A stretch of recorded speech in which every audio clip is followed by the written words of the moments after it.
Hi guys, akkam jirtu isin jecha har'aas viidiyoo biraa qabannee isin dhiyaanneeti jirra. Viidiyoo teenya xaarraan tanaa keessatti barnoonni qabiyyee nuti ilaallu qormaata intaraansii bara kanaa qormaata aptituudii jechuudha. Warroota gartee qabiyyee barnoota warra sooshaal saayinsii ta'aniif ilaalaa jirra jechuudha. Kan warra sooshaal saayinsii ta'eef jechuudha. Qabiyyeen barnoota aptituudiidha. Bara kanaa jechuudha. Maal xiyyeeffatu aptituudii jechuun gayaa akkuma beekamu gimmaashii tokko takka walakkaan tokko ingiliffarraa walakkaan tokko barnoota maatisirraa jechuudha. Soo kanaaf maal fa'aa jala qabata leessanii 13tti kan qoodamee jiru jechuudha. Leessanii inni jalqabaadha. Classification and analogy isa jiruudha. Inni kun kitaaban qabu akkuma general knowledge jechuudha. Akkanumatti beekumsuma duraan qabdee irraa ingiliffaarraa maatisirraa walitti dammarame kan viidiyoo garagaraa ilaaltanii dalaguu dandeessan jechuudha. Leessanii tokkoffaa irratti kan ilaaluu dandeenyu classification and analogy isa jiru note video explanation jira. Akkasumallee qormaanni intaraansiidha bara 2014 hanga bara 2017 ilaaluu dandeessan jechuudha. Akkasuma viidiyoolee questioning isa kana 200 ol ta'an worksheetii ni jiranii. Akkasumallee worksheetii bara dabranii barootan bara 2017 bara 2016 kana yoo dubbistan haala salphaatti qabiyyee kanarratti hundeessanii yoo dubbistan haala salphaan kan isin ilaalfatu jechuudha. Lesson inni lammaffaadha. Analytical of lesson 2 analytical and logical reasoning isa jiru kunis nootii plus videodha. Nootii dubbistan isa kana jala qabiyyee isa kana jalatti jechuun nootii dubbistan isa kana wal qabatu. Akkasumallee nootii plus video explanation isa jiru viidiyoo isa kana nootii maduree kana ibsitu kan wal qabatu jechuudha. Inni dubbistan jechuudha. Akkasumallee qormaata intaraansiidha kan bara 2014 hanga bara 2017 jiru. Topiksii kanatti jechuudha. Kan topiksii kamii jettee analytical of and knowledge logical reasoning isa jiru kanarratti qabattee dubbistan jechuudha. Akkasuma kun waan dilasiitii miti. Qormaatuma bara baraan jiru fuutanii yoo dubbistan taate kan isin salphata jechuudha. Leessanii inni sadaffaadha. Anatomy. Leessanii inni sadaffaadha. Anatomy and synonyms isa jirudha. Inninis akkasuma yaa nootii plus video explanation isa jirudha. Akkasumallee qormaata bara 2014 hanga bara 2014 topiksii kanarratti xiyyeeffatee kan jirudha. Gaaffileen isaa 200 ol ta'an kan jira worksheetiidha. Isa kana dubbisuu gaaffilee garagaraa dubbisuu shaakaluu hin dagatinaa isin jechuudha. Qabiyyuma inni of keessa qabate wal yaadachiisuudha jechuudha. Qabiyyee maal fa'aa of keessa qabataa isa jirudha. Lesson inni afuraffaadha. Reading comparison isa jirudha. Note plus video explanation on these topics the last year of the entrance exam. Bara 2017 hanga bara 2014 hanga bara 2017 isa jirtu fuutanii yoo dubbistan taate qabiyyee kanarratti hundeessanii jechuudha. Ammallee akkasuma qabiyyeewwan isin maqaa kaas jiru kanarratti viidiyoo garagaraa kan dalagamtee jira. Qormaata ansar shiitiilee garagaraa dalagamtee jira.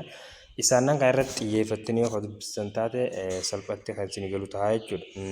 Qabiyyuma isaati kan waliin ilaallu jechuudha asirratti viidiyoo kana keessatti. Qabiyyee leessanii shanaffaadha. Number system isa jirudha. Number system note plus video explanation akkasuma jira. Qormaanni intaraansi illee akkasuma jira. Gaaffileen isa kanaan wal qabatan illee akkasuma jira jechuudha worksheetiin. Qabiyyeen leessanii jahaffaadha. Leessanii jahaffaadha. Basic mathematics concept of science isa jirudha. Note plus video explanation on this topic kanarratti xiyyeeffattanii maatii sirrii jira jechuudha. Qabiyyeen kun number system fi basic mathematics concept isa jiruun illee maatii sirrii jira. Maduree kana sarchi gootanii yoo niif halaaltan taate viidiyooleen garagaraa dalagamanii jira. Akkasuma worksheetiin garagaraa ni jiranii. Ammallee qormaanni intaraansii kan bara baraan jirullee isa kana aptituudii irra jechuudha. Barnoota aptituudiidha. Beesikii isaa qabateeti kan jirudha. Gaaffilee isa kana wal qabatanii qabiyyoota maqaa dadhawnyee keessa lalleessanoota lallaaru jiru kana yoo ni wal qabsiiftanii halaaltan taate salphatti qormaanni kan isiniif salphata. Qabiyyootuma kana kan dubbistanii jechuudha. Leessaniin inni torbaffaadha. Probability. Probability yaa kun hundi beeku keessaafuu mathematics for social science ni jira jechuudha. Chapter gama dhumaa kanarra ni jira. probability ni jira waa'ee probability jechuudha video akkasuma nootiin isaallee ni jirti viidiyoon isaanii jirti ta'ee ibsitu akkasuma qormaatillee bara baraallee ni jiranii worksheetiin garagaraa answer sheetii wajjin ni jiranii isaanan kana yoo dubbistan taate qabiyyeen isaa probability irratti xiyyeeffatu hedduutu jira yoo dubbistan taate kan isiniif galu ta'a jechuudha. Akkasuma mallee lesson 8 irratti inni ilaallu sequence and series kayyuudha inni kun mathematics dha note plus video explanation jira topics kanarra video garagaraa jira akkasuma answer sheetiilee garagaraa jira isa kana walitti qindeessanii yoo dubbistan taate isin salphataa jechuudha wanni diles haaroftiin jiru jechuudha. Qabiyyuun isaa baruudha qabiyyeen isaanii maali isayyuudha lessanii saglaffaa irratti yookaan lesson 9 isayyuu time and age related problem and mathematical application in the business maduree kanarratti jechuudha maduree kanarratti xiyyeeffattanii maduree tanaan isin himaa jiru kana maduree 13 jira isaanan kanarratti xiyyeeffattanii explanation isaa deep gabbuutanii yoo dubbistan taate qormaan hun baay'umatti isin salphatti isin galuu danda'a salphatti dalagachuu dandeessanii isin jaa lesson saglaffaa time and age related problem and mathematical application isiyyuu isa kanallee akkuma isaanan kaanii nootii irra ni jira nootii isaa ni argattamu viidiyoon isaadhaa ni jira akkasuma mallee qormaatileen garagaraa ni jirti worksheetiileen garagaraa ni jirti akkasuma jechuudha lessanii kurnaffaatti yookaan lesson 9 yoo lesson 10 yoo gabbuun taane common problem on equation inequality and function related isiyyuudha kunis yaa akkuma haaniiti note plus video explanation dha isa kanarratti deeply maduree kanarratti explanation garagaraa kitaabota garagaraa nootiilee garagaraa viidiyoolee garagaraa gabbustanii yooniif halaaltan yoo dubbistan taate qormaan yaa isiniif salphata. Inni lessonin kuda takaffaadha jechuudha lesson 11 geometry and trigonometry or calendar quadrantiin yaa oni akkuma beekamu hundillee ni jira calendar ni jira trigonometry ni jirti geometry ni jira mathematics ni jira namoonni beekan jechuudha. Explanation isaanii viidiyoolee garaagaraatiin ni jira nootiilee garaagaraatiin ni jira akkasuma mallee translate bara tadabran aptitude irra jechuudha module irratti wal qabatee inni dabran hedduutu jira isaanan kana gabbustanii yoo irratti hashaa haltan taate waraqaalee garagaraa laallattanii irratti hashaa haltan yoo taate salphumatti qormaata dalaguu dandeessan jechuudha.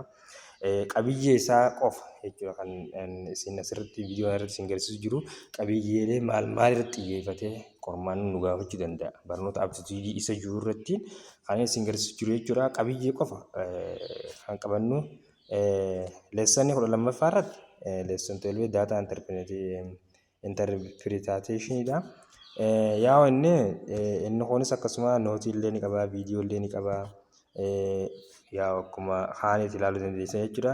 Inni dhuma lesson inni dhuma quantitative comparison isiyyuu kun barnoota ingiliffaa irraa yaa viidiyoodhaan ni jira maduree kana gootanii yoo saarchi gootanii nootiin isaanii jira ekstiriimiilee garagaraa ni jira worksheetiilee garagaraa ni jira antilleen telegiraama irratti na kaa'uu danda'a yaa qormaanni kontentiin qormaata sooshaal jechuudha aptituudiidha ta'an bara kana yaa akkuma agartan kana